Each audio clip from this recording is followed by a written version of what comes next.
Hey, it's Eve. So I just got back from Mexico yesterday, and I'm about to start a 6-day intensive called pelvic heart integration, um, which I'm very excited to be participating in. I'm also a little bit nervous.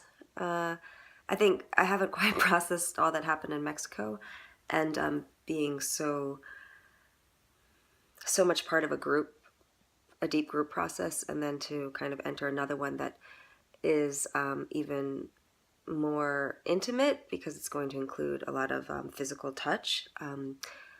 The course integrates somatic psychology, I think tantra, pelvic massage, some psychodrama. I mean, many different modalities that I'm interested in. It kind of brings it together. So I want to take a moment before that begins to reflect on kind of what's happened recently. So just a few points. One is when I was in Mexico, it kind of came up a few times to be like the jaguar. For me, in the past, the jaguar represents strength and sensuality, and the ability to be unseen, kind of camouflage, and also to be comfortable in the dark. And our group saw two jaguars in the jungle at one of the temples. It was amazing. I didn't see it I almost saw it by seeing it. It was like I could see its form, the delineation of its form in the forest. Yeah, it was amazing. And one of the men that was in the group, I lost my phone a couple times, which is not unusual for me. I kind of tend to be absent-minded with things and lose things a lot. He retrieved my phone, and like a few days later, I left my phone in a cafe, and a waiter, returned it to me. So I've been lucky, and this man was like, "You need to be more like the jaguar, like very grounded, and kind of having my paws really grabbing at the ground, with each step, like very intentional." And so I was, asking myself what would help with that, and asking the facilitators, what they thought was said to me was to have intense physical exercise. And I exercise pretty regularly, but like the kind of exercise that makes you sweat and exhausts you, like where you can really feel your muscles straining. And the interesting thing about this is that I was told this many years ago by a doctor I work with in Boulder named Ja, who said that he saw that as like kind of the only thing that would help balance my nervous system and all my like frenetic energy. Kind of reminds me of like to train a dog, you should like run it around a lot so that it's tired and kind of all the nervous energy is released. And so my and I've tried this before. I've done kickboxing, I've done kung fu. Yeah, kind of tried to go that route, but what usually happens is I end up being very masculine in a negative way around it. Like it's not something that is enjoyable. So what I'm hoping for is to find a practice that I really love that also challenges my body and kind of wears me out. I could see how that might work. Like if I wear my body out physically, or really just push it, I guess is the way to see it, then the rest of the day, like I would be like kind of loosened up or relaxed, and I could be kind of in my feminine. But I don't know, it's all theory until you try it, right? So you'll know how that goes. And then the other piece was I noticed some interesting patterns come up while I was at this retreat in Mexico around like this idea of what freedom is. So a lot of times we think of freedom as the ability to choose whatever we want among a lot of different choices, right? Especially in a relationship. It's like I'm free if I can do whatever I want or be with whoever I want. And if I, need to be monogamous, for instance, that's like a ball and chain. But, obviously there are a lot of people who can be with whoever they want. Like I can be with whoever I want. And technically we can all be with whoever we want, right? It's like the idea we're choosing to be committed to one person over, being sexually active with many people. That's just an example. My point is that true freedom, I think, is being able to choose what your soul wants, above all other, kind of divisive temptations, or being influenced by other people. And what I noticed is in me, enjoying attention from a man, that,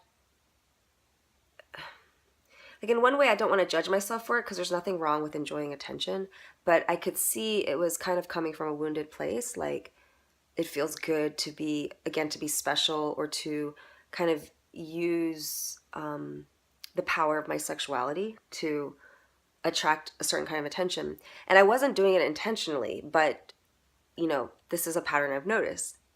It's like, if I'm aware of that power, then it's up to me to be responsible about it. And even if I'm not actively pursuing a certain kind of attention, if that comes to me, it's kind of like, I don't know, it's up to me to decide how to engage with it. I was starting to like kind of fall into this pattern without even realizing of just playing into this role of being, and I always thought, if I were really free, that I would be able to express my sexuality, or be honest about my wants and my needs. Like, for instance, if I really want attention from a man, or anyone for that matter, that I would admit it and go for it, no matter what anyone else thought. Like, to me, I was like, that's what freedom is. And if I could just get over my own inhibitions, and not worry about what other people are going to think or how they're going to judge me, and not judge myself for having those wants and needs, then I would just let myself kind of be really overt about, attention seeking. Like, I guess what I'm saying is, I remember thinking sometimes, like, I would have enjoyed my life a lot more if I just kind of milked my ability to get attention, or from men especially. Like, I just felt like, kind of like the nice guy never wins. I felt that as a woman. Like, some girls get like wined and dined and, all of this attention. And I feel like I never kind of used that. Like, I was always kind of the one helping the guy, or, yeah, not wanting to put him out. Or there was a part of me that wished that I wasn't so conscientious, that I could kind of enjoy receiving, without feeling like I needed to worry about how the other person was feeling all the time. And during this trip, I realized that, that's not what freedom is to me. Yes, I want to be able to receive without worrying about what other people think, and without judging myself. But I also realized, what I want to receive is way more than just some passing attention, or some sexual interest. It's like, what I want is so much bigger than that. And I don't really want to waste my time on anything less than that. And I don't want to perpetuate patterns in men, or like the group, because I think when women kind of receive attention, sexual attention from men in a group setting, it also perpetuates, competition between women. It keeps the cycle going of this false power, or this false sense of sexual expression and liberation. So that's a whole big topic, but it was really good for me, because as I was kind of beating myself up for repeating these patterns, I started to notice, like, wait, this isn't who I am. This isn't who I want to be. So I decided to kind of step out of that role, and then, something beautiful opened up, where it was just like, yeah, this is,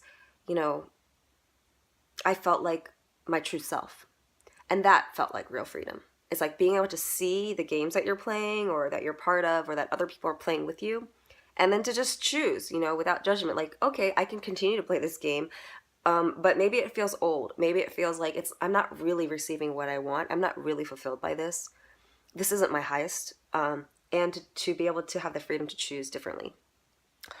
So that, and I think this pelvic heart integration course, I'm hoping, is just going to keep adding to that, um, that sense of like, this is this is what I really want, getting in touch with what I really want, and not playing to some lesser or socially conditioned pattern, or coming only from my wounded self that's like kind of hungry for attention, no matter if it's really truly fulfilling or not. So yesterday, this gas station, this business that my parents have owned, I just realized yesterday, since the year 2000, for 16 fucking years, we've been dealing with this store. So they bought it in 2000. That's when I graduated from college. I worked there for a summer. It was really, really a difficult business to run. And I worked there that summer thinking, oh, this is the last time I'll probably live with my parents ever. And, I was to spend time with them, help them out at the store. And then I was going to move to Korea. Well, during those 3 months, it was not just this like easy kind of, it was really hard. And I saw how difficult it was for my parents. And it was hard for me to leave, knowing that the business was that difficult to run. And then my mom and I found out that my dad was having an affair. And then I broke my arm. And so I ended up staying until through the winter. And that was a very dark and difficult time. And then I moved to Korea for a few years. And then when I came back from Korea, I worked at that same store for 3 years, then helped them sell it. I started learning real estate at the same time. And but when we sold it, the next business owner was not able to be successful at running the business, so we ended up getting it back. And then since then, we've sold the business but owned the property, and so we've been kind of dealing with this store. And for me, I realized that the store kind of represents just this period of my life. Like, it belongs to my parents, but I've been tied to it. And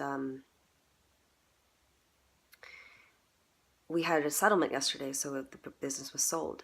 There's still some environmental stuff that we might need to deal with, because we didn't want to make the new owner liable for contamination that the government is going to try to blame us for.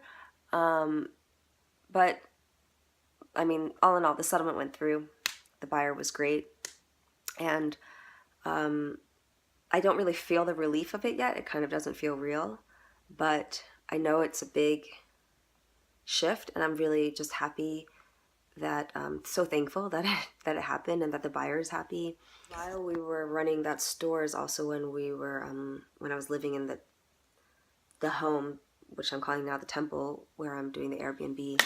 So, all of that energy from that business is also all part of this evolution or alchemy that's occurring. Just the timing of it, I mean, it was timed on purpose for when I returned from Mexico so that I could be here for the settlement, because since I was so involved with the transaction.